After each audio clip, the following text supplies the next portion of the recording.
রজত জয়ন্তী বর্ষে express news এ হলো deadline communications private limited, আর আপনারা দেখছেন এক্সপ্রেস নিউজ, খবর নেয় খবর দেয়।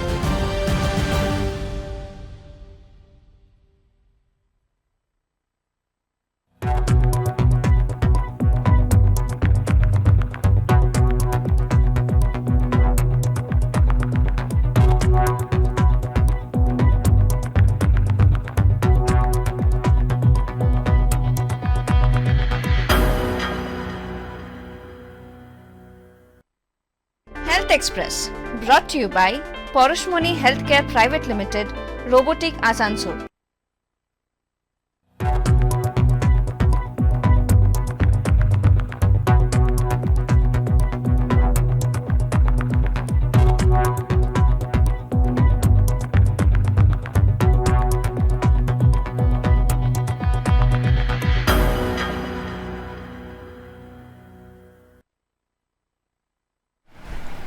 নমস্কার, এক্সপ্রেস নিউজে আপনাদের স্বাগত। আমি সঞ্জীব। শুরু করব হেলথ এক্সপ্রেস। আপনারা সকলে জানেন যে এক্সপ্রেস নিউজের হেলথ এক্সপ্রেস নিয়ে আমরা বিশেষ কিছু দিক, অর্থাৎ আমাদের মানব জীবনের কিছু সাধারণ কিছু সমস্যার সমাধান আমাদেরকেই খুঁজতে হয়, এবং নানান ধরনের সমস্যা আমাদের জীবনে আসে থাকে। যেমন গাঁটের ব্যথা থেকে শুরু করে নানান ধরনের মাথা ব্যথা থেকে শুরু করে নানান ধরনের এরকম ছোট ছোট কিছু অসুবিধা কিন্তু আমাদের প্রতিদিনের সম্মদিনের বা প্রতিদিন দৈনন্দিন জীবনের কিন্তু সমস্যা লেগেই থাকে। ঠিক এরকমই একটা সমস্যা ঘুমের সমস্যা। আমরা অনেকেই দেখে থাকি যে প্রতি দৈনন্দিন জীবনের ঘুমের সমস্যা কিন্তু আমাদের লেগেই থাকে। এটা কিভাবে হয়, বা এটা উৎপত্তি কোথা থেকে, বা এটার কারণ কি, সেটাও কিন্তু আজকে আমরা অবশ্যই জানবো। এটার নাম স্লিপ অ্যাপিনিয়া দেখে বলে। এটা কোথা থেকে হয়, বা এর পরিকাঠামো কি থাকে, বা এটা সংশোধন করার কি জায়গা আছে, আমরা অবশ্যই কথা বলবো। এই বিশেষ কিছু আলোচনা নিয়ে আমরা কিন্তু অবশ্যই আজকের আমাদের এই হেলথ এক্সপ্রেস থাকে। আমাদের সাথে অবশ্যই আছে দুর্গাপুর এবং আসানসোলে, আপনারা সবাই জানেন যে হেলথ ওয়ার্ল্ড হসপিটাল আছে। আসানসোল থেকে আমাদের রজত বসাক স্যার আছেন, ইএনটি কনসালটেন্ট আছেন আমাদের সাথে। স্যার আপনাকে অনেক অনেক স্বাগত হেলথ এক্সপ্রেসে।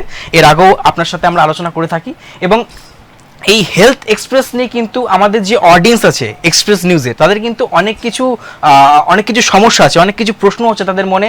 আমরা কিন্তু বিশেষ করে পাবলিক ডিমান্ড পেয়েছি যে ঘুমের সমস্যা, যেটা প্রতিদিন দৈনন্দিন জীবনের অনেক মানুষ আছে যারা কিন্তু দিনরাত খাটছে, এবং তারা কিন্তু দিনের শেষে যখন তারা বিছানায় যাচ্ছে তাদের কিন্তু চোখে এক ফোঁটাও ঘুম আসে না, বা এরকম হতে পারে কিছু ক্ষেত্রে যে তারা কিন্তু ঘুমোচ্ছে, কিন্তু সেটা কিন্তু 10 মিনিট, 5 মিনিট কিংবা 1 ঘন্টার জন্য, তারপরে কিন্তু তাদের ঘুম আবার ভেঙে যাচ্ছে।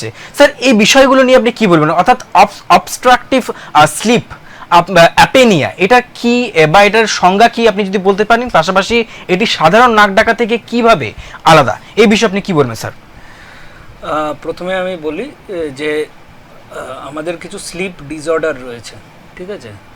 আমাদের জিনিসটা প্রথমে স্লিপ ডিসঅর্ডার থেকে শুরু করাটা বেটার। স্লিপ ডিসঅর্ডার মানে হচ্ছে ঘুমের ব্যাঘাত। বিভিন্ন রকমের ঘুমের ব্যাঘাত হতে পারে, ঠিক আছে? কিছুটা ফিজিক্যাল স্ট্রেসের জন্য হতে পারে, মেন্টাল স্ট্রেসের জন্য হতে পারে। তার মধ্যে অবস্ট্রাকটিভ স্লিপ অ্যাপনিয়া যেটা আছে, ওএসএ বলি, ওএসএ আমরা মানে শর্টে ওএসএ আমরা বলবো এই ইন্টারভিউতে। ওএসএ অবস্ট্রাকটিভ স্লিপ অ্যাপনিয়া, এটা কিন্তু সারা বিশ্বে এটা খুব প্রচলিত, এবং এটা এক রকমের স্লিপ ডিসঅর্ডারের মধ্যে পড়ে, ঠিক আছে? প্রথম কথা বলি যে অ্যাপনিয়া মানে হচ্ছে শ্বাস না নেওয়া। যদি আমি ঘুমের মধ্যে শ্বাস না নিই, সেটাকেই বলে অবস্ট্রাকটিভ স্লিপ অ্যাপনিয়া। যখন মানুষ ঘুমোয় তখন সে যদি শ্বাস না নেয় তাকে অ্যাপনিয়া বলে। এবার অবস্ট্রাকটিভ কেন বলছি? যদি কোনো নাক এবং মুখের পেছনে, যেখান দিয়ে আমাদের শরীরে হাওয়া অথবা আমরা ব্রিদিং নিই, যেরকম নাক দিয়ে আমরা ব্রিদিং নিই, মুখ দিয়ে আমরা ব্রিদিং নিই, ঠিক আছে?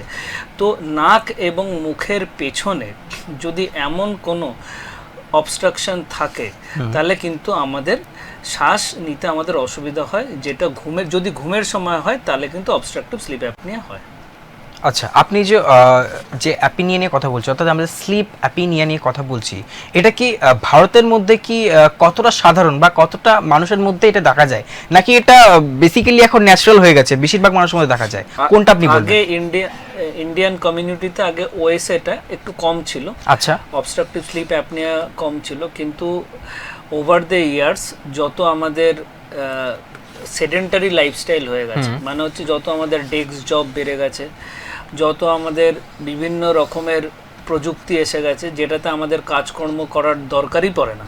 যেরকম আমাকে আজ থেকে 30 বছর আগে আমাকে বাজার করতে, আমাকে সবজি কিনতে যেতে হলে আমাকে বাজার করতে যেতে হতো।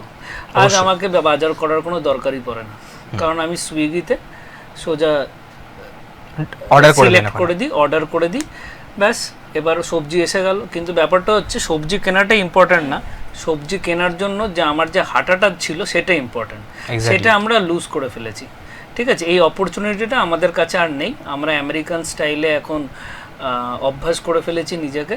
তো আমেরিকাতে ওএসএ ইজ কোয়াইট কমন, আমেরিকার এবং ইউরোপিয়ান কান্ট্রিজে ওএসএ কিন্তু খুব রয়েছে, মানে বডি ওয়েট ওদের অনেক বেশি। ঠিক আছে, সেরকমভাবে বলতে গেলে ইন্ডিয়ানসদেরও কিন্তু এখন যারা উচ্চ মধ্যবিত্ত এবং উচ্চ মধ্যবিত্ত পরিবারে, তাদের কিন্তু ওয়েট গেইন খুব বেশি হচ্ছে, এবং ওয়েট গেইন যদি বেশি হয় তাহলে স্লিপ অ্যাপনিয়াও বেশি হবে। আচ্ছা, স্লিপ অ্যাপনিয়া অর্থাৎ আপনি যেরকমটা বলছেন শ্বাসনালীতে কিছু বিশেষ রকমের সমস্যা দেখা গেলে বা শ্বাস নেওয়ার সময় যদি কোনো রকম সমস্যা দেখা যেতে পারে, সেই ক্ষেত্রে কিন্তু এরকম একটা স্লিপ অ্যাপনিয়া বলা যেতে পারে, অর্থাৎ ঘুমের ঘোরে। ঠিক কি কি হয় স্যার, মানে শ্বাস কি পুরোপুরি বন্ধ হয়ে যায়, নাকি সেটা একটা পার্টিকুলার টাইম আছে যে সেটা 1 মিনিট হয়ে গেল, কি 60 সেকেন্ডস হয়ে গেল, সেটা 50 সেকেন্ড হয়ে গেল, এরকম কিছু টাইম লিমিট থাকে, তারপরে কি শ্বাস আসে? এই ক্ষেত্রে কি বলবেন? দেখুন, স্লিপ অ্যাপনিয়ার যদি আপনারা পেশেন্ট কোনোদিনও দেখেন তাহলে বুঝতে পারবেন। আমরা সাধারণত পেশেন্ট তো বাড়িতে থাকে, কিন্তু যারা স্লিপ অ্যাপনিয়া পেশেন্ট, যখন অনেকে আমাদের ভিডিও দেখায় বাড়ির লোক যে রাতে ঘুমানোর সময় এরকম হয়, অথবা অনেক সময় আমাদের বেড যখন আমাদের হসপিটালে অ্যাডমিশন থাকে তখনও আমরা দেখি স্লিপ অ্যাপনিয়ার যদি পেশেন্ট আপনি দেখবেন নাক ডাকছে, খুব মারাত্মকভাবে নাক ডাকছে। সেকেন্ড হচ্ছে মুখ খুলে শুয়ে আছে, মাউথ ব্রিদিং হচ্ছে, কারণ উনি নাক থেকে ভালো শ্বাস নিতে পারছেন না, হয়তো মুখ থেকেও শ্বাস নিতে পারছেন না, তবুও উনি মুখ খুলে ওটা অ্যাডজাস্ট করার চেষ্টা করছেন। এবং দেখবেন ওনাদের মাঝে মাঝে 3-4 সেকেন্ড কিন্তু শ্বাস আটকাচ্ছে, সেটাকে বলা হচ্ছে অ্যাপনিয়া, মানে হচ্ছে শ্বাস আটকাচ্ছে। এবার 3-4 সেকেন্ড কিন্তু দেখবেন একদম ওনার শ্বাসই নেই, আবার 4-5 সেকেন্ড পরে আবার দেখবেন আবার জোরে জোরে নাক ডাকা শুরু হলো। এরকমই আউট ইন হতে থাকে বলছে? হ্যাঁ, এরকমই কিন্তু এরকম ফেজের মধ্যে দিয়ে কিন্তু পেশেন্টটা সারা রাত চলতে থাকে। তো এইটা হচ্ছে, আপনারা এই জিনিসগুলো দেখলে আপনার বাড়িতে বুঝতে পারবেন যে স্লিপ অ্যাপনিয়া হচ্ছে, ওএসএ হচ্ছে, অবস্ট্রাকটিভ স্লিপ অ্যাপনিয়া হচ্ছে। আচ্ছা, আপনার কথা সূত্র থেকে বলছি স্যার, আপনি কিছুক্ষণ আগে বললেন যে এই শ্বাস প্রশ্বাস আসা যাওয়ার ব্যাপারটা, এই বিষয়টিকেও আছে। আমাদের ভারতবর্ষে কিন্তু এরকম অনেক নাগরিক আছে যা স্লিপ অ্যাপনিয়া আছে, অর্থাৎ সে কিন্তু জানেই না, অর্থাৎ দিনের পর দিন কিন্তু সে সেই রোগটাকে নিয়েই কিন্তু ঘুরে বেড়াচ্ছে। এবং সেক্ষেত্রে স্যার কি হতে পারে, একটা মানুষ যার এই রোগটা হয়েছে কিন্তু সে কোনো রকমভাবে এই রোগের প্রতি অবগত নয়, এবং একটা দিনের পর দিন সেটা কিন্তু 5 বছর 6 বছর হয়ে গেল, অনেকটা সময় কেটে গেল, তারপরে গিয়ে সে জানতে পারলো, সেই ক্ষেত্রে কি হবে বা কতটা ক্ষতি হতে পারে বা আলটিমেট কি হতে পারে স্যার এই ক্ষেত্রে? দেখুন, অবস্ট্রাকটিভ স্লিপ অ্যাপনিয়া সিনড্রোম আছে, মেটাবলিক সিনড্রোম বলে এক রকমের সিনড্রোম আছে, মেটাবলিক সিনড্রোম। আচ্ছা, ঠিক আছে, মেটাবলিক সিনড্রোম হচ্ছে একটা সাইকেল। এই সাইকেলটা বেসিক্যালি আমেরিকাতে এবং ইউরোপিয়ান কান্ট্রিজ এই সাইকেলটাতে ছিল। আচ্ছা, কিন্তু যেহেতু ভারতবর্ষ আমরা আমেরিকা থেকেই শিখি, আমরা তো সবসময় আমেরিকাকেই নকল করি, এবং নকল করতে করতে আমরা ভালো জিনিসের সঙ্গে বাজে জিনিসটাই বেশি নিয়ে ফেলেছি। ঠিক আছে, তো আমাদের এই মেটাবলিক সিনড্রোম অথবা অবস্ট্রাকটিভ স্লিপ অ্যাপনিয়া সিনড্রোমটা আমরা আমেরিকা থেকে ধার নিয়ে নিয়েছি। ঠিক আছে, এবং এই আমেরিকা থেকেই ধার নিয়েছি মানেটা হচ্ছে কি, ধরুন আপনার ওএসএ হচ্ছে, আপনি নাক ডাকছেন তেরে, আপনার নাকের এবং মুখের পেছনে এমন কিছু জিনিস আছে যেটা আপনাকে শ্বাস নিতে শ্বাস কম যাচ্ছে। ব্রেনে শ্বাস কম গেলে ধীরে ধীরে যেটা হয়, বিভিন্ন মেকানিজম আছে, বিভিন্ন প্রক্রিয়া আছে। তারপরে যেটা হয় যে এটা খুব লং স্ট্যান্ডিং, এমন না যে আজকে হলো, আজকে থেকেই শুরু হলো, অথবা গত 6 মাস ধরে শুরু হয়েছে। এইটা গত 15-20 বছর যার হয়, এটা লাস্ট 10-15 ইয়ার্স ধরে হচ্ছে। দেখবেন ধীরে ধীরে সে ওয়েট গেইন করে, ওয়েট গেইন করতে করতে, ওয়েট গেইন করলেই দেখবেন থাইরয়েডের প্রবলেম শুরু হয়, মানে থাইরয়েড হরমোন প্রোডাকশন কম হয়ে যায়। দেখবেন সুগার, ব্লাড সুগার বেশি, ডায়াবেটিস যেটা আমরা বলি, ডায়াবেটিস হওয়ার চান্সেস বেড়ে যায়। কোলেস্ট্রল ধীরে ধীরে বেড়ে যাবে। এবার ব্লাড প্রেশার, কোলেস্ট্রল, থাইরয়েড, এটা ধরুন বাড়তে বাড়তে 5 বছর লেগে গেল। নেক্সট 5 বছর যদি সুগার হয়ে যায়, নেক্সট 5 থেকে 10 বছর এই সুগার ধীরে ধীরে করবে কি, কোলেস্ট্রল ধীরে ধীরে করবে কি, হার্টের প্রবলেম শুরু করবে। তো এই করতে করতে দেখা যাবে যে ওই লোকটা 10 থেকে 15 বছরের মধ্যে ওয়েট বাড়লো, থাইরয়েড হলো, কোলেস্ট্রল বাড়লো, ব্লাড প্রেশার বাড়লো, হার্টের প্রবলেম হলো, হার্ট ব্লক হলো, নিয়ে সোজা কার্ডিওলজি ডিপার্টমেন্টে এসে অ্যাডমিট হলো। ঠিক আছে, তো জিনিসটা শুরু হলো ইএনটি ডিপার্টমেন্টে। কিন্তু যেহেতু আপনি ইএনটি ডিপার্টমেন্টটাকে নেগলেক্ট করেছেন, মানে আপনার নাক, কান, গলা, ইএনটি, ইয়ার, নোজ, থ্রোট, অনেকে তো ই ফর আই ভাবে আজকাল, ঠিক আছে, ইয়ার, নোজ, থ্রোট, নাক, কান, গলা। এবার এই ইএনটি ডিপার্টমেন্টটাকে আপনি নেগলেক্ট করলেন, তো সেটাতে কি হলো, আপনি সোজা কার্ডিওলজি ডিপার্টমেন্টে গিয়ে পড়লেন। আর যে কার্ডিওলজি ডিপার্টমেন্টে পড়ে, এবার বুঝে নিন কার্ডিওলজি কত সিরিয়াস ব্যাপার। আপনি ইএনটির মতন সাধারণ জিনিস যেটাকে আপনি সামলাতে পারতেন সাধারণভাবে, সেটাকে তো আপনি পারলেন না। এবার আপনি কার্ডিওলজি ডিপার্টমেন্টে পড়লেন, সেখানে অ্যাঞ্জিওগ্রাম করে দেখা গেল আপনার একটা হার্ট ব্লক রয়েছে, এবং সেটা 80%-এর উপরে। মানে বিষয়টা টোটালটাই জলগোলা হয়ে গেল এবং টু মাচ প্রবলেম ক্রিয়েট হয়ে গেল, এবং আপনার আলটিমেটলি হার্ট অ্যাটাকের দিকে গেল, তখন আপনাকে স্টেন্ট বসাতে হলো। তো জিনিসটা শুরু হলো নাক ডাকা নিয়ে। 15 বছর পরে সেই সেম জিনিসটা এসে গেল কার্ডিওলজি ডিপার্টমেন্টে, স্টেন্ট, অ্যাঞ্জিওপ্লাস্টি করতে হলো। তো আপনি যদি প্রপার সময় অবস্ট্রাকটিভ স্লিপ অ্যাপনিয়াকে চিকিৎসা করতেন, তাহলে হয়তো আপনার থাইরয়েড হতো না, কোলেস্ট্রল হতো না, প্রেশার হতো না, অথবা হলেও একটু টাইম পেতেন। ঠিক আছে, হার্টের প্রবলেমও হতো না, হলেও একটু টাইম পেতেন। সেই টাইমটা আপনি পেলেন না, আপনি একজনকে অবজ্ঞা করলেন, অন্যজনের কাছে আপনি সোজা পৌঁছে গেলেন।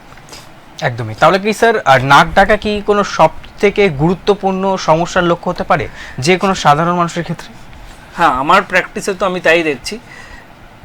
আজ থেকে আমি যখন মেডিকেল ক্যারিয়ার শুরু করেছিলাম, আমারও কোনো আইডিয়া ছিল না, কিন্তু যত দিন বাড়ছে, যত আমরা প্র্যাকটিসে রয়েছি, আমরা কিন্তু দেখছি নাক ডাকা একটা বিশাল বড় প্রবলেম। অনেক পেশেন্টদের আমরা এই জিনিসটা বোঝাবার চেষ্টা করি, কিন্তু পেশেন্টরা বোঝে না। সেই জন্য এই জিনিসগুলো কিন্তু পরবর্তীকালে খুব সিরিয়াস ব্যাপারে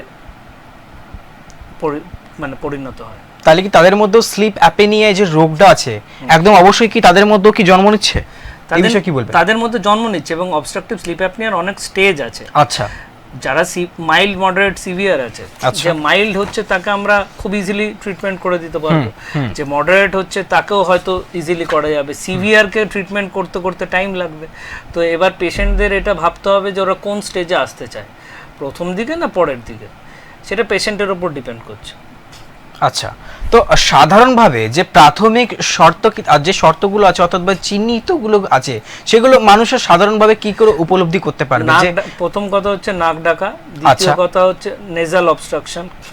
অনেকের নাক বন্ধ হয়ে যায়, নাকের হাড় ব্যাকা থাকে, নাকের মধ্যে অ্যালার্জি বেশি থাকে, পলিপস বেশি থাকে, নাক বন্ধ হয়। অনেকে বলে যে আমার একটা নাক দিয়ে আমি শ্বাস নিতে পারি না, এটা একটা ইস্যু। অনেকের টনসিল বড় থাকে, বাচ্চাদের ক্ষেত্রে যেরকম টনসিল খুব বড় থাকে, ঠিক আছে, অনেক বাচ্চা শ্বাস নিতে পারে না, বাচ্চাদেরও হয়, শুধু বড়দের হয় না, বাচ্চাদেরও হয়।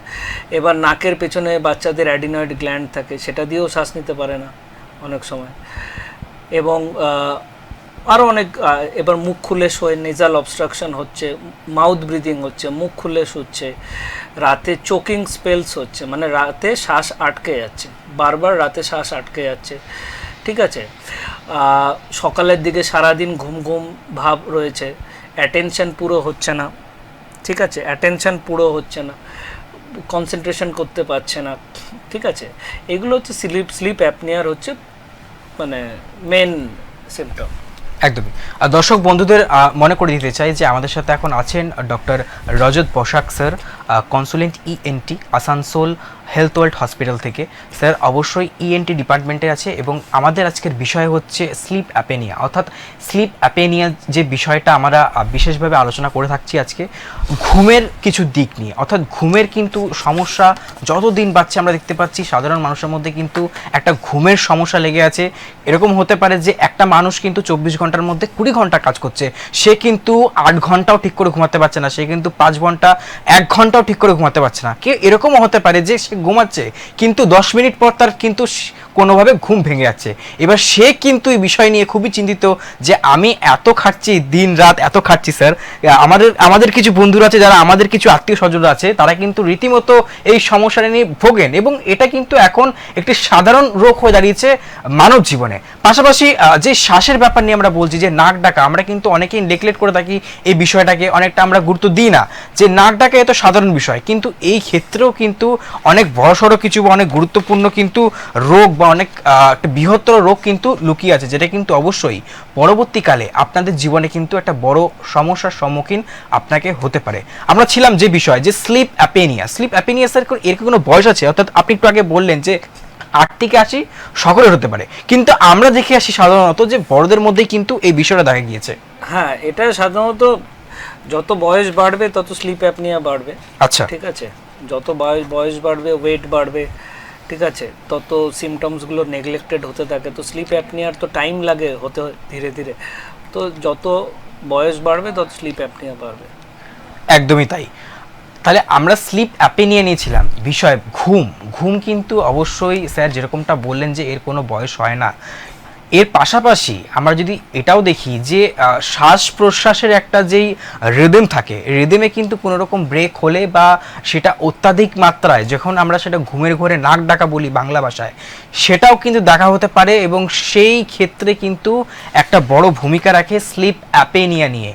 আমরা অবশ্যই সাধারণ মানুষের মধ্যে দেখি এবং নিয়মিত বা প্রত্যেকটা মানুষ কিন্তু কম বেশি এখন সবাই নাক ডাকছেন, কিন্তু এই নাক ডাকার পিছনে যে একটা বড় গ্রামার লুকিয়ে রয়েছে স্যার, এই বিষয়ে আপনি কি বলবেন? অর্থাৎ কতটা পর্যায়ে গেলে বা আপনাদের হেলথ ওয়ার্ল্ড হসপিটাল আসানসোলে এর কি ফেসিলিটিস আছে, বা সাধারণভাবে আপনাদের কাছে যখন রোগীরা আসে এই স্লিপের ব্যাপারে কনসার্ন করতে আপনাদের সাথে কথা বলতে আসে, তখন আপনারা কি বলেন স্যার এই বিষয়ে? এখন হেলথ ওয়ার্ল্ড হসপিটাল, সেখানে স্লিপ অ্যাপনিয়া ডায়াগনোজ করার জন্য সব রকমের ব্যবস্থা রয়েছে। আচ্ছা, আমাদের ইএনটি ডিপার্টমেন্টে তো আমাদের এন্ডোস্কোপিক প্রসিডিওর রয়েছে, যেটা দিয়ে আমরা বলে দিতে পারবো যে আপনার নাকে কোথায় অবস্ট্রাকশন হচ্ছে, গলায় কোথায় অবস্ট্রাকশন হচ্ছে। আমাদের এখানে স্লিপ স্টাডি টেস্টও হয়। স্লিপ স্টাডি টেস্টের মাধ্যমে আপনারা জানতে পারবেন যে রাতে কতবার আপনাদের শ্বাস আটকাচ্ছে। স্লিপ স্টাডি টেস্ট কিন্তু খুব মাস্ট, ঠিক আছে। আপনারা যদি সাউথ ইন্ডিয়া অথবা অন্য কোথাও যান তো স্লিপ স্টাডি টেস্ট কিন্তু করানোটা ওরা কিন্তু প্রায়শই করায়, ঠিক আছে। তো আপনারা হেলথ ওয়ার্ল্ডে আসলে স্লিপ স্টাডি নিয়ে কিন্তু স্লিপ স্টাডি টেস্ট আমাদের হয়, তার মাধ্যমে আমরা বুঝতে পারি যে কতবার রাতে শ্বাস আটকাচ্ছে।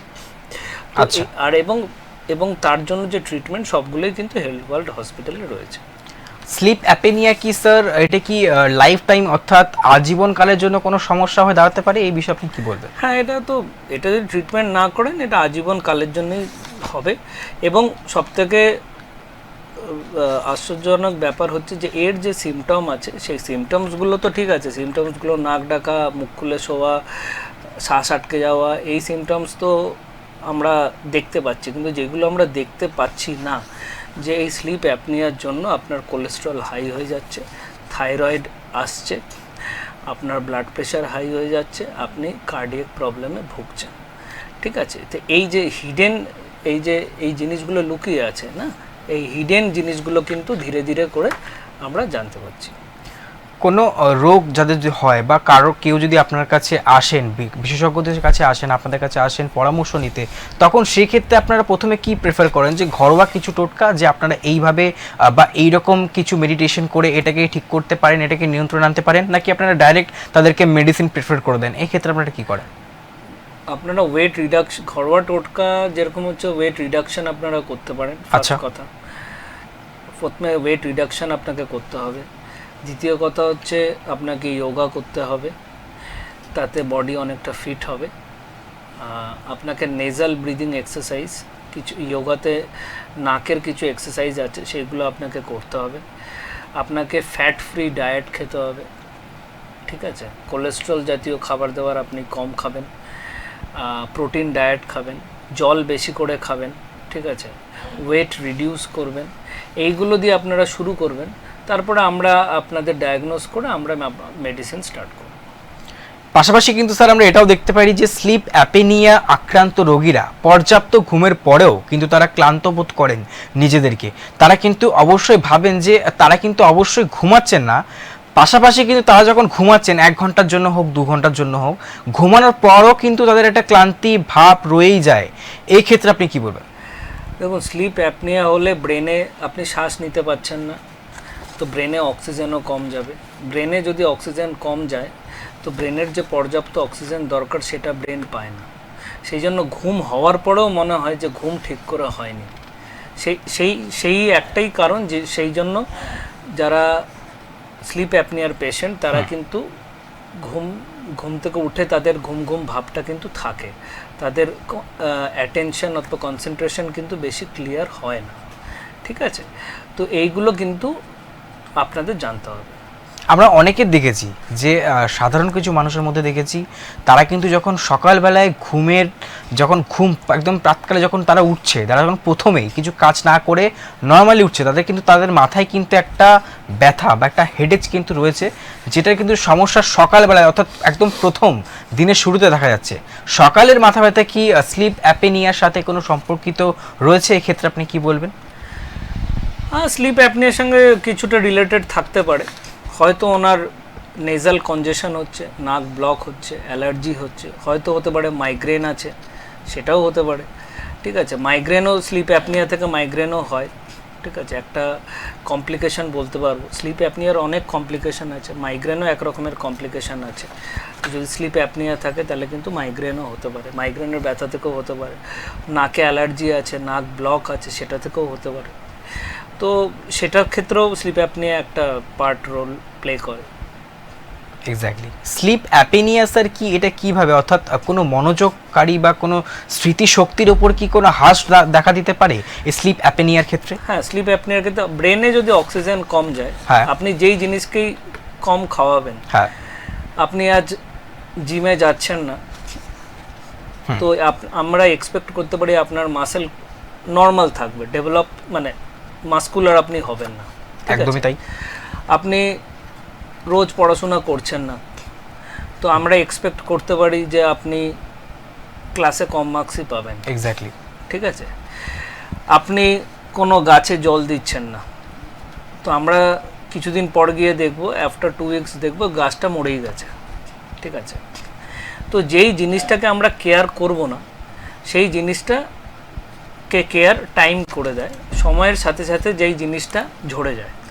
সেরকমই ব্রেনে যখন অক্সিজেন যাবে না, তার মানে কি ব্রেনে আপনার পর্যাপ্ত পরিমাণে যদি অক্সিজেন না যায়, তো ব্রেনেও আপনাকে কনসেন্ট্রেশন বলুন সেই জিনিসগুলো দেবে না। ব্রেনের কাজ হচ্ছে অনেক রকমের কাজ আছে। কনসেন্ট্রেট করা একটা জিনিস, প্রথম কাজ একটা জিনিসের উপর কনসেন্ট্রেট করা। দ্বিতীয় কথা ভালো করে ভাবা, থিঙ্কিং করা, ক্ল্যারিটি করা, এই সবগুলোই আপনার মানে মানে পুয়ার ক্ল্যারিটি এসে যাবে, ল্যাক অফ কনসেন্ট্রেশন এসে যাবে, কারণ ব্রেন অক্সিজেনই পাচ্ছে না, ঠিক আছে? তো এইগুলো কিন্তু মনের ওপর কিন্তু প্রভাব পড়ে। একদমই। আমি একটু ব্রিফ করে দিতে চাইবো, যেরকমটা স্যার বললেন যে স্লিপ অ্যাপেনিয়া হয়েছে এরকম কিছু ব্যক্তি, অর্থাৎ যারা কিন্তু ঘুমের সমস্যা নিয়ে আক্রান্ত হয়ে আছেন, দিনের পর দিন তারা ভাবছেন যে এটার অ্যাকচুয়াল রাস্তা বা এটার পথ কিভাবে হয়, এটার সমস্যা। পাশাপাশি কিন্তু স্যার রাজেশ স্যার আমাদেরকে বললেন, একটু আগে বললেন যে এর কিছু ঘরোয়া টোটকাও আছেন, যেমন কি আপনারা অবশ্যই প্রতিদিন যোগা করতে পারেন। আপনারা ব্রিদিংয়ের নিয়ে কিছু অনেক যোগা থাকে যেটাকে আমরা প্রাণায়াম বলে থাকি, সেখানে কিছু বিশেষ ধরনের প্রাণায়াম থাকে, সেগুলো আপনারা করতে পারেন। আপনারা যোগা করতে পারেন, আপনারা হাঁটতে পারেন, রেগুলার হাঁটতে পারেন। এই সব কিছু পরিকাঠামো দ্বারা কিন্তু অনেকটাই নিয়ন্ত্রণে আনা যায়। পাশাপাশি অবশ্যই আপনারা কিন্তু আসানসোল হেলথ ওয়ার্ল্ড হসপিটালে আসতে পারেন ডক্টর রজত বসাক স্যারের সাথে অ্যাপয়েন্টমেন্ট করার জন্য এই বিষয়ে আরও বিশেষভাবে জানতে, আরও বিশেষভাবে যাতে এই সমস্যাটা আরও বৃহত্তর জায়গায় গিয়ে না পৌঁছায়। সেক্ষেত্রে কিন্তু আপনারা অবশ্যই হেলথ ওয়ার্ল্ড আসানসোল হসপিটালে আসতে পারেন। Doctor Rajat Basak sir ENT consultant অবশ্যই স্যার আছেন, ওখানে গিয়ে আপনারা অবশ্যই স্যারের সাথে সরাসরি গিয়ে যোগাযোগ করতে পারেন এই বিষয়ে আরও বিস্তারিত জানার জন্য। আমরা যেখানে ছিলাম ঘুমের যে সমস্যা নিয়ে আমরা কথা বলছিলাম, স্যার একটা সাধারণ ব্যক্তি তার যদি ঘুমের সমস্যা নিয়ে তিনি আক্রান্ত থাকেন, তার মধ্যে কি মেজাজের পরিবর্তন হতে পারে? কোনো খিটখিটে বা হয়ে গেল, কোনো রকম কথা না বলা বা নিজে জড়সড়ো হয়ে থাকা এক জায়গায়, কথার মধ্যে বা মানুষের মধ্যে কি কোনো রকম পরিবর্তন আসতে পারে স্যার? এই বিষয়ে কি বলবেন? হ্যাঁ দেখুন, সেগুলো তো আসবেই। এবার দেখুন, আমি একটা এক্সাম্পল দিচ্ছি। আপনি প্রতিদিন আপনি কোনো আপনার অফিস অথবা বাড়ির কোনো একজন লোকের সাথে রোজ আপনি খুব ভালোভাবে ডিল না করে রোজ লড়াই করুন, দেখবেন 21 দিন করার পর না, 21 দিন পরে সেই লোকের সাথে আপনার রিলেশন খারাপ হয়ে যাবে। আপনাকে দেখলে সেই লোকটা চা দেবে না, আপনি এটা চাইলে ওটা দেবে। সেরকমই ব্রেনের ব্যাপার, ঠিক আছে? আপনি যদি ব্রেনে অক্সিজেন না দেন, তাহলে দেখবেন ব্রেন আপনার কথা মতো অ্যাক্ট করবে না। মনে রাখবেন, এটা একটা হিউম্যান বডি, আপনি যা দেবেন সেটাই এটা রিটার্ন করে দেবে। আপনি যদি ব্রেনে ঠিক জিনিস না দেন, ব্রেন আপনাকে ঠিক সময়ে ঠিক জিনিস দেবে না, কর্ণের রথের চাকার মতন, ঠিক আছে? একদম। তো সেরকমই, তো যখন আপনার মাইন্ডে যদি অক্সিজেন না যায়, তাহলে মনে রাখবেন আপনার মাইন্ড যখন আপনার ধরুন কনসেন্ট্রেশন করার কথা, আপনি কনসেন্ট্রেট করতে পারছেন না, কারণ আপনি ব্রেনকে ঠিক জিনিস দেননি, অক্সিজেনটা রাতে দিচ্ছেন না। ও সকালবেলা উঠে ওর যে রিভেঞ্জ সেটাও নিচ্ছে, মাইন্ডটাকেও খিটখিটে করে দিচ্ছে, ইরিটেবিলিটি করে দিচ্ছে, কনসেন্ট্রেশন দিচ্ছে না, আপনার কোনো জিনিসই ভাল লাগছে না, ঠিক আছে? কারণ আপনার মাইন্ডে পর্যাপ্ত পরিমাণে অক্সিজেন পৌঁছায়নি, আপনার মাইন্ডে পর্যাপ্ত পরিমাণে পজিটিভ যে অক্সিজেন আছে, যেটা আমার বডিতে দরকার খাদ্য, সেটা আমার পৌঁছায়নি। তাহলে ব্রেন কেন আপনাকে সেই জিনিসটা দেবে? এবং বডি আর হিউম্যানের মধ্যে আপনাকে একটা জিনিস মনে রাখতে হবে, আপনার যে বডি আছে আর আপনি এবং আপনার বডির সঙ্গে যে রিলেশন আছে, সেটা সবসময় দেওয়া নেওয়ার মতন আছে। আপনি যা বডিতে দেবেন, বডি সেটাকেই ফিরিয়ে দেবে অন্য আকারে। তো সেই জন্য আপনাকে অবস্ট্রাকটিভ স্লিপ অ্যাপনিয়ার প্রবলেম হচ্ছে, আপনি বডিতে কিছুই দিচ্ছেন না আর এক্সপেক্ট করছেন আপনার বডি একটা স্পোর্টসম্যান বডির মতন বিহেভ করবে, কিন্তু বডি কিন্তু সকালবেলা উঠে স্পোর্টসম্যানের মতন আর বিহেভ করবে না, ও কিন্তু বিহেভ করবে একটা ইরিটেবল মাইন্ডের মতো। একদমই তাই স্যার, খুব সুন্দরভাবে এক্সাম্পল দিয়ে বোঝালো যে অবশ্যই ঘুমের সমস্যা হয়ে থাকলে একটা মানুষের মধ্যে কিভাবে পরিবর্তন আসে এবং ঠিক তার ক্ষেত্রে বা সেই ক্ষেত্রে কি হতে পারে সেটাও কিন্তু স্যার বললেন। এবং অবশ্যই পরিকাঠামোর অনেক বিস্তারিত আলোচনা আসছে, আমরা আলোচনা করব অবশ্যই, কিন্তু তার আগে অবশ্যই নিয়ে নেব একটা ছোট্ট বিজ্ঞাপন বিরতি। বিরতির পর আবার ফিরছি।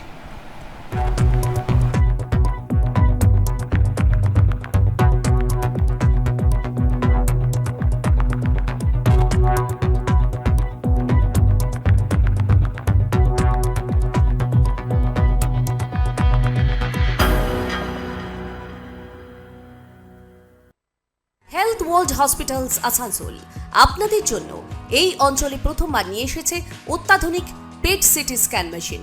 এই মেশিনের সাহায্যে ক্যান্সার, হৃদরোগ, মস্তিষ্কের রোগ, স্নায়ুজনিত রোগ ছাড়াও আরও অনেক রোগের প্রাথমিক পর্যায়ে দ্রুত এবং নির্ভুলভাবে শনাক্তকরণ করা সম্ভব। তাই এবার আর পেট সিটি স্ক্যানের জন্য দূরে কোথাও নয়, চলে আসুন হেলথ ওয়ার্ল্ড হসপিটালস আসানসোলে। ঠিকানা Srishtinagar, Kanyapur, Asansol, West Bengal 713305। Health world hospitals Asansol আপনাদের জন্য এই অঞ্চলে প্রথমবার নিয়ে এসেছে অত্যাধুনিক পেট সিটি স্ক্যান মেশিন। এই মেশিনের সাহায্যে ক্যান্সার, হৃদরোগ, মস্তিষ্কের রোগ, স্নায়ুজনিত রোগ ছাড়াও আরও অনেক রোগের প্রাথমিক পর্যায়ে দ্রুত এবং নির্ভুলভাবে শনাক্তকরণ করা সম্ভব। তাই এবার আর পেট সিটি স্ক্যানের জন্য দূরে কোথাও নয়, চলে আসুন হেলথ ওয়ার্ল্ড হসপিটালস আসানসোলে।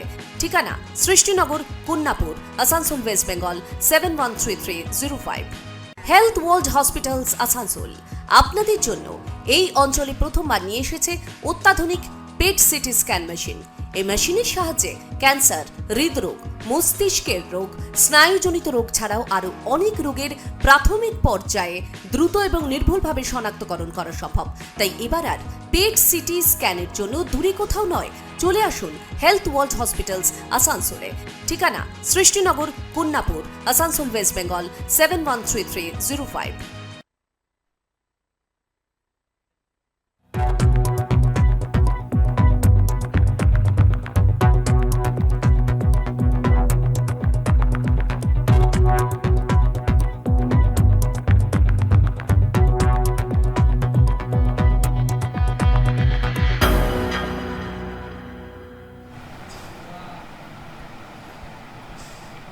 ফিরে এলাম একটা ছোট্ট বিজ্ঞাপন বিরতির পর। আপনারা দেখছেন হেলথ এক্সপ্রেস নিউজের বিশেষ একটি অনুষ্ঠান, যেখানে আজ আমরা বিষয় নিয়ে কথা বলছি। যে বিষয় নিয়ে আজকে আমরা কথা বলছি, ঘুমের কিছু সমস্যা নিয়ে আমরা কথা বলছি, অর্থাৎ স্লিপ।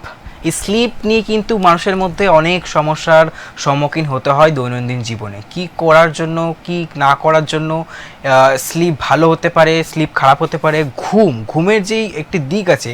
এবং আজকে আমরা এই অনুষ্ঠানে বুঝতে পারলাম যে ঘুমের কতগুলো ভিতরের সমস্যা আছে যেগুলো কিন্তু সাধারণ মানুষ কিন্তু কাজ করে না, এবং কি করার ক্ষেত্রে একটা ঘুম সেটাকে যে আমরা ঠিক করতে পারি। আমরা কিন্তু দৈনন্দিন জীবনে দেখে থাকি যে অত্যাধিক শ্বাস নেওয়াটা, অর্থাৎ আমরা যেটাকে বলে থাকি নাক ডাকা, এটা কিন্তু অবশ্যই খারাপ দিক। আমরা কিন্তু আজকে আমাদের আলোচনা জানতে পারলাম। আমাদের সাথে আছেন অবশ্যই আসানসোল হেলথ ওয়ার্ল্ড হসপিটাল থেকে ডক্টর রজত বসাক স্যার আছেন, কনসালটেন্ট ENT।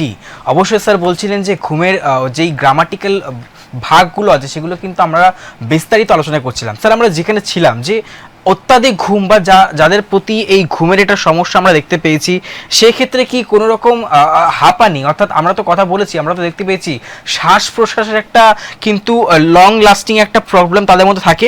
পাশাপাশি কি তাদের মধ্যে কোনো রকম হাঁপানি বা কোনো রকম মাথা ব্যথা, ভমিটিং এইসব ভাব দেখা যেতে পারে?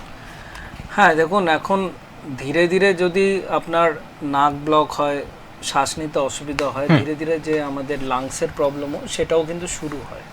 ঠিক আছে, এটা হাঁপানির প্রবলেমও কিন্তু শুরু হয়, এবং মাইগ্রেনেরও প্রবলেম হতে পারে। মাইগ্রেনের প্রবলেম হলে বমি পাওয়া, মাথা ব্যথা, এগুলো কিন্তু হতে পারে। স্লিপ অ্যাপনিয়া নিয়ে আমরা কথা বলছি আজকে। স্লিপ অ্যাপনিয়া, ঘুমের কিছু সমস্যা জড়িত দিক এবং সেটা কেন হয় সেই বিষয়ে বিস্তারিত আলোচনা। আমরা অনেক মানুষকে দেখে থাকি সকালবেলায় কিন্তু মানে তারা উঠছে এবং তারা কিন্তু হয়তো জলও পান করেনি, কিন্তু তাদের যে মুখ, তারা কিন্তু অবশ্যই বলে যে মুখ শুকিয়ে আসছে। অবশ্যই আপনার কাছে যখন কোনো রোগী যায়, সে যদি বিশেষতভাবে স্লিপ অ্যাপনিয়া বিষয়ক রোগ সংক্রান্ত ঘটিত নিয়ে সে যদি সেটা নিয়ে হয়ে থাকে বা তার যদি রোগ হয়ে থাকে, সে আপনাকে অবশ্যই হয়তো বলবে যে সকালবেলায় মুখ শুকিয়ে আসা। এটা কি কোনো রকমভাবে একটি সমস্যাজনিত রোগ হতে পারে বা এটার কারণ হতে পারে বা সংকেত হতে পারে? কি বলবেন এই বিষয়ে? হ্যাঁ, যদি দেখুন, স্লিপ অ্যাপনিয়াতে তো প্রধান কারণ নাক ব্লক থাকবে, আচ্ছা, মুখও ব্লক থাকবে, বাট নাক তো আপনি যেইটুকানি খোলা আছে সেইটুকানি, নাক তো আর আলাদা করে খোলা যায় না। তো মানুষ মুখটা খুলতে পারে, তো মানুষ মুখ খুলে তখন চেষ্টা করে যেইটুকানি গ্যাপ আছে তার মধ্যে শ্বাস নিতে। এবার যত হাওয়া ওই রাস্তা দিয়ে যাবে, মুখের ভেতর দিয়ে যাবে, তত মুখটা কিন্তু শুকিয়ে যাবে। ঠিক আছে, কারণ সারা রাত যদি কেউ মুখ খুলে শোয়, তার মানে কি হাওয়া যাচ্ছে আর আসছে, তো মাউথ ব্রিদিং করছে। এবার যেই রাস্তা দিয়ে হাওয়া বেশি যায় সেই রাস্তাতে কিন্তু ময়েশ্চার কম থাকে। যেরকম গ্রীষ্মকালে আপনার ময়েশ্চার কম, ঠিক আছে, কারণ হচ্ছে কি এমনি টেম্পারেচার বেশি, হাওয়াও বেশি যাচ্ছে, ময়েশ্চার কম হচ্ছে। ঠিক আছে, সেরকমই মুখের ভেতরেও কিন্তু যত হাওয়া বেশি যাবে তত হচ্ছে মাউথ ড্রাই হয়ে যাবে। এই একই বিষয় কিন্তু আমরা দেখে থাকি কিছু সদ্যজাত শিশু, তাদের মধ্যেও কিন্তু সেম প্রবলেম থাকে। তো তাদের ক্ষেত্রে স্যার কি করে বুঝবো যে, অর্থাৎ সাধারণভাবে দেখি যে যারা কিন্তু সদ্যজাত শিশু থাকে তাদের মুখ কিন্তু বেসিক্যালি খোলাই থাকে প্রথম দিকে, অবশ্যই এটা কিন্তু ন্যাচারাল ব্যাপার, কিন্তু তারও যে একই এই সমস্যা আছে, এই ক্ষেত্রে কি বুঝবো, অর্থাৎ তার কি প্রভাব পড়তে পারে বা কি প্রভাব থাকলে সাধারণভাবে আমরা বুঝতে পারবো যে তার মধ্যে স্লিপ অ্যাপনিয়া হয়ে আছে বা রোগ আছে? দেখুন, বাচ্চাদের উইদিন 10 ইয়ার্সের মধ্যে, ঠিক আছে, যে 3 থেকে 7-8 বছরের মধ্যে বাচ্চাদের নাকের পেছনে একটা গ্ল্যান্ড থাকে, অ্যাডিনয়েড গ্ল্যান্ড। সেই অ্যাডিনয়েড গ্ল্যান্ড কিন্তু সাধারণত বাচ্চাদের একটু বড়ই থাকে, আর বাচ্চারা ওই অ্যাডিনয়েড গ্ল্যান্ডের জন্য নাক দিয়ে কিন্তু কমই শ্বাস নেয়, মুখ দিয়েই শ্বাস নেয়, ঠিক আছে। এবং বাচ্চাদের টনসিলও কিন্তু বারবার ইনফেকশন হওয়ার জন্য কিছুটা বড়ই থাকে। তো সেই ক্ষেত্রে কিন্তু বাচ্চাদের কিন্তু একটা স্লিপ অ্যাপনিয়া হয়, ঠিক আছে, কারণ নাকের পেছনে অ্যাডিনয়েড গ্ল্যান্ড থাকে আর মুখে টনসিলের গ্ল্যান্ড থাকে। কিছুই না, আমরা যদি বাচ্চা নাক ডাকে, মুখ খুলে শোয় এবং বাচ্চা ঘুমোতে ঘুমোতে শ্বাস আটকে যাচ্ছে বলছে, বাচ্চা ধরপড়িয়ে উঠে যাচ্ছে, তাহলে কিন্তু বুঝবেন যে বাচ্চার একটা স্লিপ অ্যাপনিয়া হচ্ছে। আচ্ছা, এটা উৎপত্তি স্থল বলছেন, অর্থাৎ এই কিছু দিকগুলো দেখতে পারলে কিন্তু আমরা সাধারণভাবে বুঝতে পারি যে অবশ্যই তিনিও কিন্তু ওই রোগেই ভুগছেন। পাশাপাশি স্যার আমরা বলতে পারবো স্থূলতার সাথে কি স্লিপ অ্যাপনিয়া সম্পর্ক কতটা জোরালো, বা এটা কতটা একইভাবে দৃঢ়তার সাথে চলতে থাকলে এটাও একটা একই বিষয় হতে পারে, বা এর বিষয় কিন্তু দেখতে পারি যে এটার কিন্তু ঠিক এইরকমই স্থূলতা হলে বা এটার সাথে কতটা জড়িত থাকে, এ বিষয়ে আপনি কি বলবেন? হ্যাঁ, স্থূলতা দেখুন, ওয়েট গেন যদি যাদের ওবেসিটি আছে অথবা বেশি ওয়েট আছে তাদের কিন্তু মাসেলগুলো খুব মোটা, এবং যাদের মাসেলগুলো হচ্ছে মোটা তাদের কিন্তু মুখের ভেতর, গলার ভেতর মাসেলগুলোও মোটা থাকে, এবং ঘুমানোর সময় ওই মাসেলগুলো আরও বেশি রিল্যাক্স হয়ে যায়, ঠিক আছে, এবং সেই জন্য শ্বাস নিতে কিন্তু আরও অসুবিধা হয়। তার মানে কি, যে রাস্তাটা আছে তার মাসেল যদি মোটা থাকে, তার যদি ফ্যাট কন্টেন্ট অথবা মাসেল কন্টেন্ট যদি মোটা হয়ে যায়, ঠিক আছে, তাহলে কিন্তু আরও হাওয়াগুলো ভেতরে ঢুকতে আরও অসুবিধা হয়। সেই জন্য ওয়েট গেনের সাথে কিন্তু এটা স্লিপ অ্যাপনিয়া কিন্তু একদম ডিরেক্টেড। আচ্ছা, ঘাড়ের আকার বা শারীরিক গঠন কি কোনো প্রভাব ফেলতে পারে এই ক্ষেত্রে? হ্যাঁ, অনেক সময় ঘাড়ের আকারের সঙ্গে প্রভাব ফেলে। আমাদের যে মুখের যে কিছু হাড় আছে, জ বোনস আছে, সেইগুলো যদি একটুখানি পিছনের দিকে থাকে তাহলে কিন্তু সেই যে আমাদের শ্বাসনালী আছে, সেই শ্বাসনালীর রাস্তাটায় যদি অবস্ট্রাকশন সৃষ্টি করে তাহলে কিন্তু এই প্রবলেম হতে পারে। অবশ্যই আমরা দেখলাম স্যার আমাদেরকে বললো যে স্থূলতা থাকলেও কিন্তু এগুলো হতে পারে, অর্থাৎ ওবেসিটি থেকেও আসতে পারে। সেটা আমরা প্রথম স্যার যেটা আপনি বলছিলেন যে মাথার যে আমাদের কিছু রোগ সংক্রান্ত অর্থাৎ মস্তিষ্ক সংক্রান্ত কিছু রোগের থেকেও কিন্তু সেটা হতে পারে, সেটা বাচ্চাদের মধ্যে দেখা যেতে পারে। কিন্তু বড়দের মধ্যে স্যার যারা অ্যালকোহলিক, অর্থাৎ অ্যালকোহল বা ধূমপান কি স্লিপ অ্যাপনিয়ার অবস্থা আরও খারাপ করতে পারে এই বিষয়ে? হ্যাঁ, প্রথম কথা হচ্ছে অ্যালকোহল খেলে তো ফ্যাট যে আমাদের বডিতে আছে সেটা বেড়ে যায়। আচ্ছা, ফ্যাট বেড়ে গেলে গলার মাসেলগুলো মোটা হয়ে যাবে, শ্বাস নালীতে এবং মুখ দিয়ে যে হাওয়া ঢুকছে সেটা আরও কষ্ট করে ঢুকবে, প্রথম কথা। দ্বিতীয় কথা হচ্ছে অ্যালকোহল খেলে আমার মাসেলস এমনি রিল্যাক্স থাকে। আচ্ছা, ঠিক আছে, তাহলে হচ্ছে কি ঘুমাবার সময় আরও স্লিপ অ্যাপনিয়া হবে, কারণ ঘুমানোর সময় এমনি মাসেল রিল্যাক্স হয়ে যায়। যারা বেশি অ্যালকোহল খায় তাদের মাসেল আরও রিল্যাক্স হবে, সেই এই ন্যারো স্পেস দিয়ে হাওয়া ঢুকতে কিন্তু অসুবিধা হবে, ঠিক আছে। আর যারা স্মোকিং করেন তাদের ক্ষেত্রেও সেম। স্মোকিং করলে কিন্তু যেটা হয় যে আমাদের স্মোকিং করলে একটা ওয়েট গেনেরও ব্যাপার থাকে, এবং স্মোকিংয়ে যেই আমাদের যে কমপ্লিকেশনগুলো হয়, সাইড এফেক্টগুলো আছে, যে স্মোকিং থেকে যেই আমাদের ফ্রি র্যাডিক্যালস যেগুলো বেরোয় সেগুলো কিন্তু আমাদের ওয়েট গেন করায়, ঠিক আছে, আমাদের ইনফ্লামেশনটা বাড়ায়। ইনফ্লামেশন যদি বাড়ে তাহলেও কিন্তু, ইনফ্লামেশন মানে এক রকমের ইনফেকশন বলবো না, ইনফ্লামেশন, ইরিটেশন এক রকমের টিস্যুর ওপর, তাহলে কিন্তু টিস্যুগুলো মোটা হয়ে যাবে, আর টিস্যু মোটা হয়ে গেলে যেটা হবে শ্বাস নিতে কিন্তু অসুবিধা হবে। আচ্ছা, নারীদের তুলনায় পুরুষদের মধ্যে কি স্লিপ অ্যাপনিয়া বেশি দেখা যায়, এবং এর কারণ কি হতে পারে, এই বিষয়ে আপনি কি বলবেন? সেটা সেরকমভাবে আমি বলবো না, কিন্তু বাট পুরুষদের কম্পারেটিভলি একটু বেশি দেখা যায়, ঠিক আছে। আচ্ছা, কিউকি ফিমেল যে বডি আছে সেখানে মাল্টিপল হরমোনাল চেঞ্জেস হয় এবং সেটা তারা মেনটেন করতে পারে, কিন্তু পুরুষদের এত হরমোনাল চেঞ্জেস হয় না, ঠিক আছে। সেই জন্য পুরুষদের হরমোনাল যদি কোনো ইমব্যালেন্স হয়ে থাকে অথবা শারীরিক গঠনের কোনো যদি ইমব্যালেন্স হয়ে থাকে, সেটা হরমোনাল সাইকেল দিয়ে চেঞ্জ করা সম্ভব না। আর পুরুষরা যেহেতু অ্যালকোহল এবং স্মোকিং এগুলো বেশি করে, এবং পুরুষদের ক্ষেত্রে যদিও এখন নারী পুরুষ সবাই ওয়ার্কিং, এক্স্যাক্টলি, বাট স্টিল কিছু পরিমাণ হয়তো 5-10% পুরুষ যারা মানে ওয়ার্কিং এনভায়রনমেন্টে বেশি রয়েছেন, তাদের স্ট্রেস বেশি রয়েছে, তাদের ক্ষেত্রে স্লিপ অ্যাপনিয়া বেশি হয়। ওকে স্যার, মেনোপজ অর্থাৎ মেনোপজ কি নারীদের ঝুঁকি বাড়ায়, এই বিষয়ে কি বলবেন? মেনোপজ আমি বলবো যে কিছুটা হলেও হয়তো ঝুঁকিটা বাড়ায়। আচ্ছা। কারণ মেনোপজের পরে হরমোনাল যে কিছু হরমোনস আছে সেই হরমোনাল সিক্রেশন কমে যায়।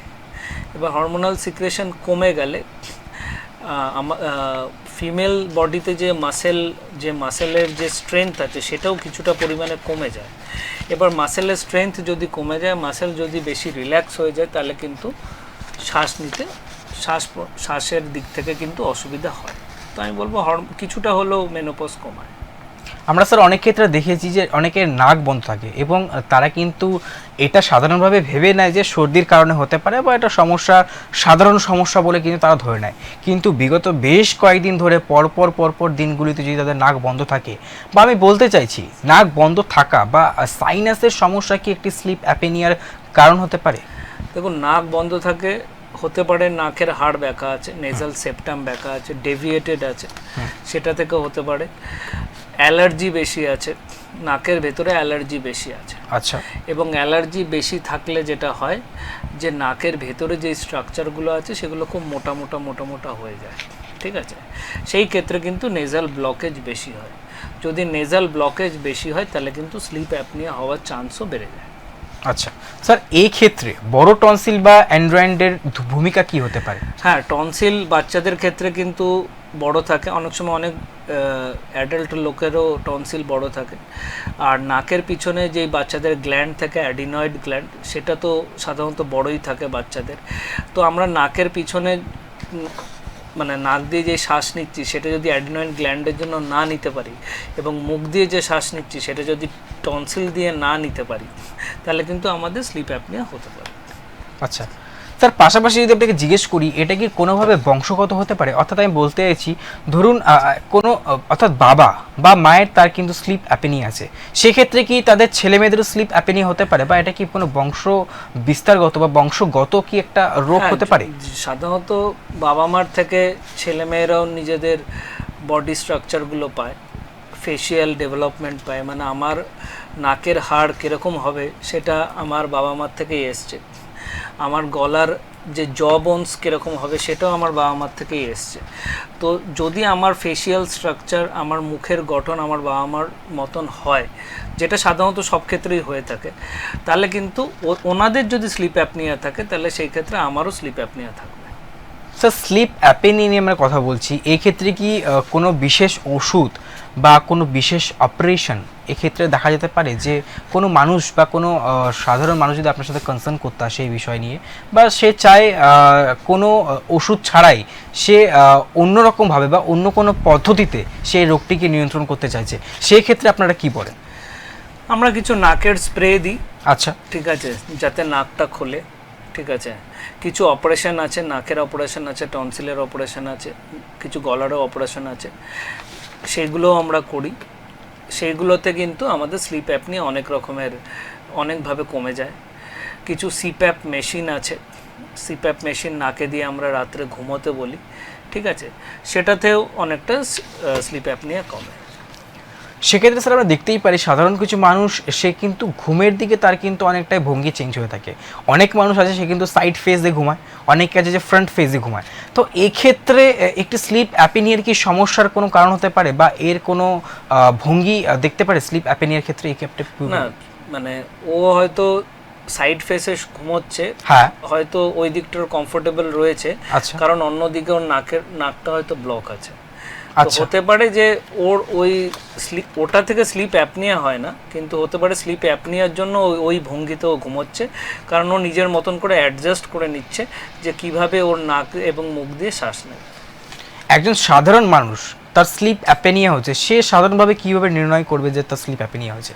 ওই আবার বললাম, নাক বন্ধ থাকবে, মুখ খুলে শোবে, রাত্রেবেলা শ্বাস আটকে যাবে, বারবার চোকিং স্পেলস হবে, সকালে উঠে ঘুম ঘুম ভাব থাকবে, কনসেন্ট্রেশনের অভাব হবে এবং ওয়েটও বাড়তে পারে। তো এইগুলো থাকলে মোটামুটি স্লিপ অ্যাপনিয়া হওয়ার চান্সেস হাই। একদমই, আমরা তো স্লিপ অ্যাপনিয়ার বিষয় জানলাম বিশেষ করে, এবং আমাদের সাথে আছেন ডক্টর রজত বসাক স্যার, এই মুহূর্তে আছেন এক্সপ্রেস নিউজে বিশেষ অনুষ্ঠানে হেলথ এক্সপ্রেসে। ডক্টর রজত বসাক স্যার আছেন আমাদের সাথে। স্যার, স্লিপ স্টাডি বলতে আপনি কি বলবেন, অর্থাৎ এটা কি কোনো অন্যরকম দিক বা এই ক্ষেত্রে অস্বস্তিকর কি হতে পারে? দেখুন, স্লিপ স্টাডি দিয়ে আমরা বুঝতে পারি যে আমরা রাত্রেবেলা কতবার শ্বাস নিচ্ছি না। ঠিক আচ্ছা। আছে? তো রাত্রেবেলা বিভিন্ন রকমের স্লিপ স্টাডি হয়। এখন তো নতুন মাত্রার স্লিপ স্টাডি বেরিয়ে গেছে, যেগুলো রাতে পেশেন্টের বডিতে অ্যাটাচ করে দিলে সারা রাত ওরা রেকর্ডিং করে যে কিভাবে কতবার আমরা শ্বাস নিচ্ছি না এবং কতবার আমাদের শ্বাস আটকে যাচ্ছে এবং আমাদের অক্সিজেনের লেভেলও কীরকম কমে যাচ্ছে। সেটাই আমরা সকালবেলা পুরো রেকর্ডিংয়ে পাবো। ঠিক আছে? আচ্ছা, বাড়িতে ঠিক এই একই জিনিস কি বাড়িতে স্লিপ অ্যাপনিয়া নির্ণয় করা যায়? হ্যাঁ, বাড়িতে আপনারা স্লিপ স্টাডি করতে পারেন, কারণ এখন বিভিন্ন রকমের ইকুইপমেন্ট এসে গেছে, মেশিন এসে গেছে, যেগুলো বাড়িতে অ্যাটাচ করে দিলে বাড়িতেই হয়ে যায়। এর জন্য হসপিটাল অ্যাডমিশনের দরকার নেই। একজন মানুষ যার স্লিপ অ্যাপেনিয়া সংক্রান্ত রোগ নিয়ে তিনি ভুগছেন এবং সেক্ষেত্রে সে চাইছেন যে সে বাড়ি থেকে কিছু করতে চাইছেন, অর্থাৎ কখন স্লিপ স্টাডি করা উচিত এবং কোন নির্দিষ্ট সময় করা উচিত, অর্থাৎ আলটিমেট জোন হয়ে গেলে তবে গিয়ে তার মনে হবে যে এবারে পরীক্ষা করি। যখন সাধারণ থাকে তখন অবশ্যই তারা কিন্তু এই জিনিসটাকে এড়িয়ে চলে যে এটা হয়তো সাধারণ কোনো দিক, কিন্তু অবশ্যই পরবর্তীকালে কিন্তু একটা বড় জায়গায় গিয়ে ধাক্কা মারে। সেক্ষেত্রে কখন স্লিপ স্টাডি করলে উচিত বা কখন করাটা উচিত বলে আপনি মনে করেন? দেখুন, আমি তো সিমটমগুলো সব বলেই দিয়েছি, এবং এই সিমটমগুলো যদি থাকে কমন লোকদের, এবং তখন তো আমি বলবো যে যদি রাত্রেবেলা শ্বাস বেশি আটকায়, ঠিক আছে, বারবার শ্বাস আটকে যাচ্ছে, ঘুম থেকে উঠে পড়ছে, এই জিনিসটা হলে কিন্তু আপনাদের টেস্ট করানো উচিত। স্যার, একদম শেষ প্রশ্ন আমরা করব আপনাকে। একজন নাক কান গলা বিশেষজ্ঞ কিভাবে শ্বাসনালীর প্রতিবন্ধকতাকে মূল্যায়ন করবে, এই ক্ষেত্রে কি বলবেন? আমরা এন্ডোস্কোপি করি। আচ্ছা। আমরা এন্ডোস্কোপি করে নাকের গলার এন্ডোস্কোপি করি, এক্সরেও করতে পারি, সিটি স্ক্যানও করতে পারি, বাট জেনারেলি আমরা এন্ডোস্কোপি করি। এন্ডোস্কোপি করে আমরা শ্বাসনালীর প্রতিবন্ধকতা আমরা এটাকে মূল্যায়ন করি। অসংখ্য ধন্যবাদ স্যার আপনাকে। আমার মনে হয় যে আমরা প্রত্যেকটা বিষয় অর্থাৎ স্লিপ অ্যাপেনিয়া নিয়ে যেই সাধারণ সমস্যাগুলো নিয়ে থাকে সেগুলো নিয়ে আমরা আলোচনা করেছি, কোথা থেকে উৎপত্তি হয়, কীভাবে হয় এবং স্লিপ অ্যাপেনিয়া হলে আপনি কি করবেন সেটাও কিন্তু আমরা এখানে বলেছি। আমি আরেকবার বলে দিতে চাইবো আমাদের প্রিয় দর্শক বন্ধুদেরকে, আপনারা অবশ্যই যেতে পারেন আসানসোল হেলথ ওয়ার্ল্ড হসপিটালে। Doctor Rajat Basak sir consultant ENT, আপনারা তার সঙ্গে গিয়ে সরাসরি কথা বলতে পারেন। আমরা কিন্তু এটাও বলেছি পাশাপাশি যে আসানসোল হেলথ ওয়ার্ল্ড হসপিটালে এই ক্ষেত্রে কী কী ফেসিলিটিস আপনাদেরকে দেওয়া হচ্ছে এবং সেগুলো নিয়ে আরও বিস্তারিত আলোচনা করেছি। অবশ্যই মনে হয় এই সমস্যাজনিত রোগ অর্থাৎ এই দৈনন্দিন জীবনে যেই ঘুমের সমস্যা নিয়ে আমরা প্রতিদিন প্রতি মুহূর্ত ভাবি এবং এই সমস্যা কি করে ঠিক হবে সেটাও কিন্তু আমরা ভাবি, কিন্তু অবশ্যই সেক্ষেত্রে আপনাদেরকে সঠিক জায়গায় গিয়ে কথা বলা উচিত। অবশ্যই আপনারা আসানসোল হেলথ ওয়ার্ল্ড হসপিটালে যেতে পারেন ডক্টর রজত বসাক স্যারের সাথে কথা বলার জন্য। অসংখ্য আপনাকে ধন্যবাদ স্যার। এখানে আমরা হেলথ এক্সপ্রেস শেষ করব। অবশ্যই চোখ রাখুন এক্সপ্রেস নিউজে।